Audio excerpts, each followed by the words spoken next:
যেভাবে সাজানো হতো জঙ্গি, এই জঙ্গি আসলে কারা? এটা অভিনয়, সব নাটক। আমি ওখানে 5টা-7টা পুলিশের সামনে বলেছি। জানা গেছে জঙ্গি সাজিয়ে নাটক করে ক্ষমতায় টিকেছিল শেখ হাসিনা।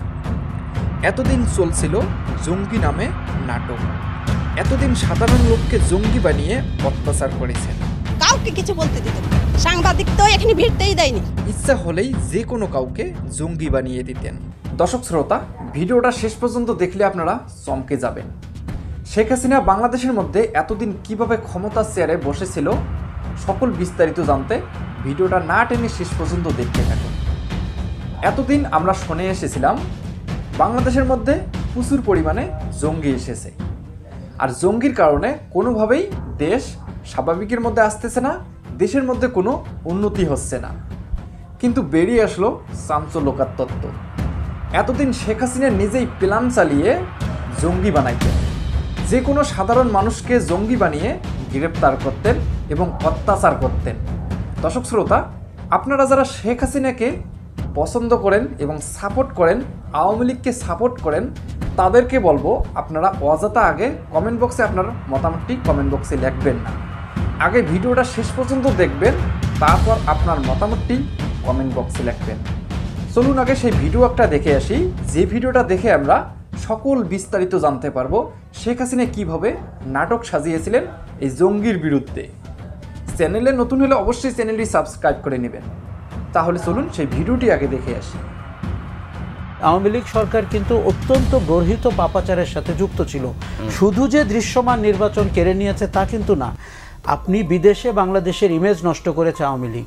এই দেশে ইসলামিক সেন্টিমেন্টালা মানুষ 90%। তার যদি রাজনীতি করার স্পৃহা থাকে সেটি খুবই যৌক্তিক। তাকে আপনি জঙ্গি কেন বলবেন? কংগ্রেস, মমতা, বিজেপি সবাই এক হয়েছে, কেননা বয়ানটি এমন করে তৈরি করা হয়েছে যে বাংলাদেশ ক্রমাগত ডেঞ্জারাস হয়ে উঠতেছে ভারতের সার্বভৌমত্বের জন্য। এখানে নাকি ইসলামী জঙ্গিরা ক্ষমতা নিয়েছে, তালেবান স্টাইলে নাকি গভর্নমেন্ট হচ্ছে। দেখুন, এই জিনিস কিন্তু আওয়ামী লীগ স্টাবলিশ করে দিয়ে গেছে। আপনাকে এখন বলি, মোদি যেরকম হিন্দুদের রক্ষাকর্তা হয়ে ওঠার চেষ্টা করেছে বা করছে, শেখ হাসিনা কিন্তু জঙ্গিবাদ বিক্রি করে গেছেন। উনি ইউরোপিয়ানদেরকে বুঝিয়েছেন যে আমি যদি ক্ষমতায় না থাকি ইসলামিস্টরা ক্ষমতা নিয়ে নেবে বলে বেনজির হারুনদের দিয়ে কিছু জঙ্গিবাদ নাটক সাজানো হয়েছিল। আমি আপনাকে হলফ করে বলতে পারি তারা অনেকেই জঙ্গি ছিল না, তাদেরকে বানিয়ে আনা হয়েছে, তাদেরকে আয়নাঘরে ঢুকানো হয়েছে। আমি এক ভদ্রলোককে দেখা করেছি, ওনাকে ক্রমাগত জিজ্ঞেস করা হতো উনি আফগানিস্তানে কতবার গেছেন, পাকিস্তানে কতবার গেছেন, কোথায় ট্রেনিং নিয়েছেন। বেচারা গাজীপুরে সবজি বিক্রেতা, কিসের ট্রেনিং নেবেন উনি? কিন্তু আওয়ামী লীগের জন্য দরকার ছিল এরকম কেস, সেটা তারা হারুন বেনজিরদের মাধ্যমে এক্সপোর্ট করেছেন বলে বাংলাদেশে ইলেকশন দেননি। দিয়ে না দিয়ে বলেছেন ইলেকশন হলেই তো জঙ্গিরা ক্ষমতা নিয়ে নিবে। কাজেই আওয়ামী লীগ সরকার কিন্তু অত্যন্ত গর্হিত পাপাচারের সাথে যুক্ত ছিল। শুধু যে দৃশ্যমান নির্বাচন কেড়ে নিয়েছে তা কিন্তু না, আপনি বিদেশে বাংলাদেশের ইমেজ নষ্ট করেছে আওয়ামী লীগ। এই দেশে ইসলামিক সেন্টিমেন্টালা মানুষ 90%। তার যদি রাজনীতি করার স্পৃহা থাকে সেটি খুবই যৌক্তিক। তাকে আপনি জঙ্গি কেন বলবেন? বলে মানে আমাদের দেশকে ইমেজের দিক থেকে পেছানো হয়েছে। দেখুন, নরেন্দ্র মোদী ওই নাটকটি সাজিয়েছেন, ফলে সব দল এক হয়েছে। কিন্তু তার হিসাবটি হচ্ছে এতে বিজেপির ভোট ব্যাংক বাড়বে কিনা। আপনি বাংলাদেশের ইস্যু এখন ভারতীয় মিডিয়াতে আপনি 80% পাবেন বাংলাদেশ, এমনকি কারণ থাপারদের টক শো অথবা অর্ণবের টক শো সব বাংলাদেশ। হঠাৎ করে বাংলাদেশ ভারতের 1 নম্বর ইস্যু হয়ে গেল কি করে? যেই দেশ তার নিজের দেশের জনগোষ্ঠীকে বলেছে 1 নম্বর থ্রেট। মাওবাদীদেরকে মনমোহন সিং বলে গেছিল যে ভারতের রাজনীতি বা অভ্যন্তরীণ সিকিউরিটির জন্য 1 নম্বর থ্রেট। কেন বলেছিল জানেন? ওই জায়গাটাতে আদানিরা যাবে, ওই জায়গাটাতে আম্বানিরা যাবে, ওই জায়গাটাতে তারা খনি খনন করবে। ওই জন্য নিজের আদিবাসী জনগোষ্ঠীকে তারা দিনের পর দিন হত্যা করেছে, তারা ভূমি কেড়ে নিয়েছে। ভারত কিন্তু একটা আগ্রাসী সন্ত্রাসী রাষ্ট্র, তার কোনো মানে ভারত সরকার তার কোনো জনগোষ্ঠীর কাছে। আমাদের শেখ হাসিনার আমলে এই ভারতকে আমরা চিনতে পারিনি। আপনি চিন্তা করেন, সুজাতা সিং ঢাকায় এসে এরশাদকে বলেছে যে আপনি নির্বাচনে যান 14 সালে, নালে কিন্তু ইসলামিস্টরা চলে আসতেছে। ভারতের এত হেডেক কেন? এখানে ইসলামিস্টরা আসলো, হিন্দুরাও আসতে পারে আমাদের ক্ষমতায় যদি আমরা চাই, মাইনরিটিরাও আসতে পারে, কিন্তু এটি তো আমাদের জনগণের ইচ্ছা। আর এটি কিন্তু আমি দেখুন অনেকবার বলছি, ভারতের একটি গণতান্ত্রিক রাষ্ট্র, তারা বলে থাকে সর্ববৃহৎ। তাইলে প্রতিবেশী দেশের গণতান্ত্রিক ব্যবস্থা আপনি নষ্ট করেছেন, তার শাস্তি কি? আপনি ইলেকশন লোপাট করেছেন। প্রণব মুখার্জি কিন্তু 2008-এর ইলেকশন, প্রণব মুখার্জি কেন, আমরা দেখেছি 2008-এর ইলেকশন কিভাবে কারচুপি করা হয়েছে, কোথাও কোথাও 120% ভোট পড়েছে। আওয়ামী লীগ দলটি গণতান্ত্রিক শিষ্টাচার মেনে রাজনীতি করার দল না, এটি আমাদের মেনে নিতে হবে। কারো কারো দুঃখ হতে পারে, কারো কারো বুকের পাঁজর ভেঙে যেতে পারে, কিন্তু মনে রাখেন সব খেলায় তো একটা নিয়ম আছে। নিয়মটি হচ্ছে যে আপনি ফলো করবেন খেলার নিয়ম। একটি রাজনীতিরও নিয়ম আছে, গণতান্ত্রিক রাজনীতির আরও সুন্দর নিয়ম আছে। আপনি 5 বছর পর পর মেনে নেবেন, জনগণ ভোট দিবে, আপনি থাকবেন কি থাকবেন না। আওয়ামী লীগের নামে শেখ হাসিনার নেতৃত্বে ভবিষ্যৎ অনিশ্চিত। এটি যারা ভাবছেন না এখনও, ভাবতে হবে নতুন রাজনীতির বিকশিত হোক বাংলাদেশ। আমরা দীর্ঘ সময় আসলে ভারতপন্থী, পাকিস্তানপন্থী ইত্যাদি শুনে এসেছি। এখন বাংলাদেশের সময় এসছে একটি নতুন রাজনীতির সূচনা করার, যেটা বাংলাদেশপন্থী রাজনীতি। 1, 2 হচ্ছে আমার দেশের মানুষ একটু কম খাবে কিন্তু কথা বলতে চায়, ভোটটা দিতে চায়। এই জায়গাগুলোতে ভবিষ্যতে যেই আসুক ক্ষমতায়, এখানে যদি বাধার সৃষ্টি করতে চায় তার এখানে কোনো কম্প্রোমাইজ চলবে না, এখানে কোনো কম্প্রোমাইজ চলবে না। আমাদের দুটো মেট্রো রেল কম হোক, দুটো ফ্লাইওভার কম হোক, দ্যাটস অল রাইট, কিন্তু আমি যেন মন খুলে লিখতে পারি, আমি যেন মন খুলে কথা বলতে পারি, এই জায়গার স্বাধীনতা দিতে হবে। অনুষ্ঠানের শুরুতে একজন ব্যক্তির কথা মনে রাখুন, তার নাম মেজর সৈয়দ মোহাম্মদ জিয়াউল হক।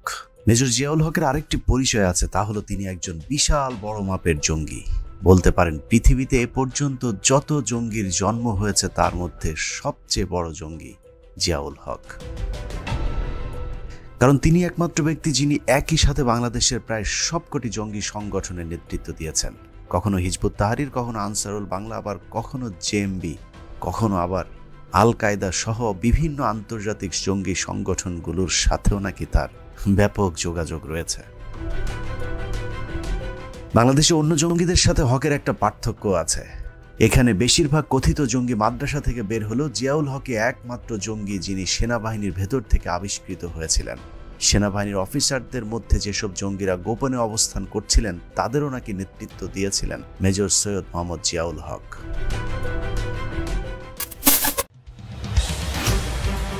মেজর থেকে জিয়া কিভাবে জঙ্গি হয়ে গেলেন সেই আলাপে একটু পরে আসব। আগে বাংলাদেশের একটি নামকরা পত্রিকা সম্পর্কে আপনাদেরকে একটু ধারণা দিয়ে আসি, কারণ আজকের অনুসন্ধানের একটি পক্ষ ওই পত্রিকাটি। এই পত্রিকার মেজর জিয়ার নামের সাথে জঙ্গি খেতাব যুক্ত হওয়ার পেছনে একটা গভীর সম্পর্ক রয়েছে।